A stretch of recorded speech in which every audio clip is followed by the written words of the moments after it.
Hi hello everyone, welcome to Disha TV. ఈరోజు review of the movie Retro, acted by Suriya garu and directed by Karthik Subbaraj గారు.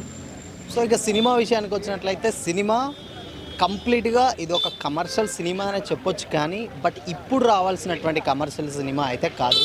Maybe ఇది even ఒక 10 years back వచ్చి ఉంటే డెఫినెట్గా ఒక మంచి కమర్షియల్ సినిమా అయితే అవ్వచ్చు. బట్ ఇప్పుడు రావడం వల్ల డెఫినెట్గా స్టోరీ అయితే కొంచెం ఎందుకో చాలా ల్యాగ్గా ఉంటుంది. అండ్ ఫస్ట్ హాఫ్ విషయానికి వచ్చినట్లయితే ఫస్ట్ హాఫ్లో కంప్లీట్గా వీళ్ళు ఒక గ్యాంగ్ వార్.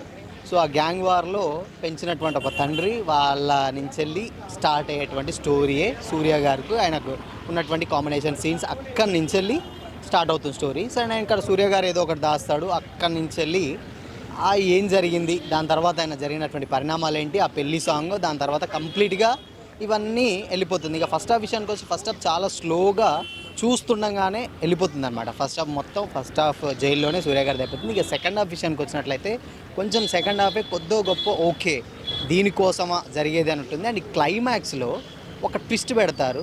ఆ ట్విస్ట్ ఒక్కటి కొంచెం ఓకే గుడ్ బాగుంటుంది. అండ్ కొన్ని ఎమోషనల్ సీన్స్ ఉంటాయి, అవి కూడా 1-2 కంటే ఎక్కువ అయితే ఉండవు. సో ఆ 2 ఎమోషనల్ సీన్స్ కోసమే సినిమా అంతా చూడాలా అని అనిపిస్తుంది. బట్ ఇప్పుడు రావాల్సిన సినిమా అయితే కాదు. అండ్ ఇక కార్తిక్ సుబ్బరాజు గారి డైరెక్షన్ విషయానికి వచ్చినట్లయితే కార్తిక్ సుబ్బరాజు గారి స్టోరీస్ అన్నిట్లలో కూడా one of the weakest story ఏదన్నా ఉంది అని అంటే అది రెట్రోనే అని చెప్పొచ్చు. ఎందుకంటే ఆయన ప్రీవియస్గా ఇచ్చినటువంటి అన్ని సినిమాలు చాలా మంచి హిట్ అయినాయి డెఫినెట్గా.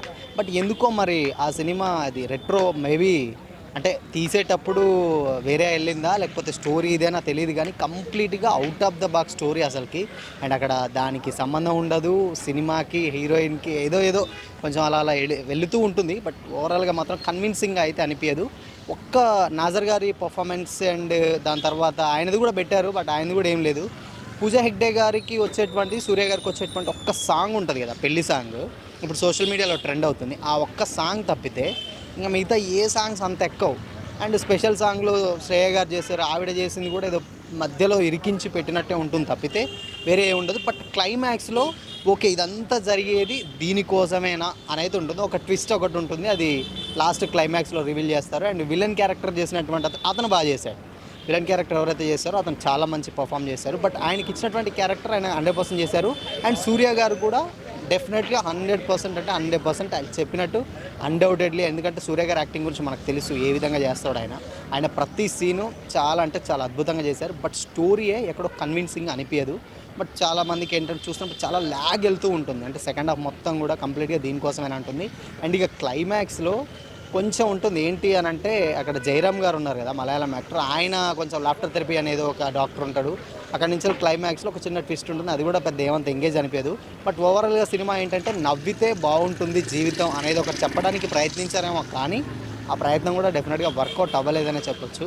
బట్ ఎందుకో మరి కార్తిక్ సుబ్బరాజు గారి డైరెక్షన్ ఏమైందో తెలియదు, కానీ కొంచెం డిసప్పాయింట్ చేసింది. ఎస్పెషల్లీ సూర్య గారి ఫ్యాన్స్ ఎవరైతే ఉంటారో తెలుగులో, ఆయన ఫ్యాన్స్ చాలామంది కూడా చాలా డిసప్పాయింట్ అవుతారు. కంగువాతోటే చాలా డిసప్పాయింట్ అయ్యారు. ఈవెన్ రెట్రో కంటే కంగువా చాలా బాగుందని కూడా అంటున్నారు. కాబట్టి సో ఓవరాల్గా cinema okay good average cinema అని చెప్పొచ్చు అనమాట. ఎందుకంటే మరీ అయితే ఎక్స్పెక్టేషన్స్ పెట్టుకున్నంత రేంజ్లో అయితే ఉండదు. ఈవెన్ ప్రమోషన్స్ కూడా చాలా హ్యూజ్ రేంజ్లో చేసినా కానీ ఎక్కడ కథలో అయితే అసలు ఆ ప్రమోషన్కి దాని కంటెంట్కి అసలు ఎలాంటి సంబంధం అయితే లేదు. సో ఇది మొత్తంగా సినిమా అయితే ఓకే గుడ్, ఒక డీసెంట్ మూవీ అని కూడా చెప్పలేం, కానీ ఓకే లాస్ట్ క్లైమాక్స్ అండ్ సూర్య గారి కోసం మాత్రం ఒకసారి డెఫినెట్గా చూడవచ్చు. అండ్ ఆ కాన్సెప్ట్స్ కోసం మాత్రం ఏదో ఒక సెంటిమెంట్ ఉంటుంది, అది బ్యాక్ స్టోరీ ఏదో ఉంటుంది అనుకుంటా. 10 years బ్యాక్ స్టోరీ కాబట్టి ఏదో చూడొచ్చు, వన్ టైం వాచబుల్ మూవీ అని అయితే చెప్పొచ్చు అనమాట. సో ఎస్పెషల్లీ సూర్య గారి కోసం. అండ్ పూజా గారి క్యారెక్టర్ కూడా ఓకే గుడ్ బాగానే ఉంది, కానీ వన్ మ్యాన్ షో సూర్య గారు, అంతకుమించి ఇంకేం లేదు. సో ఇది వాళ్ళ రివ్యూ. మరో రివ్యూతో మళ్ళీ కలుద్దాం. అంటే keep watching this is Shyam signing off.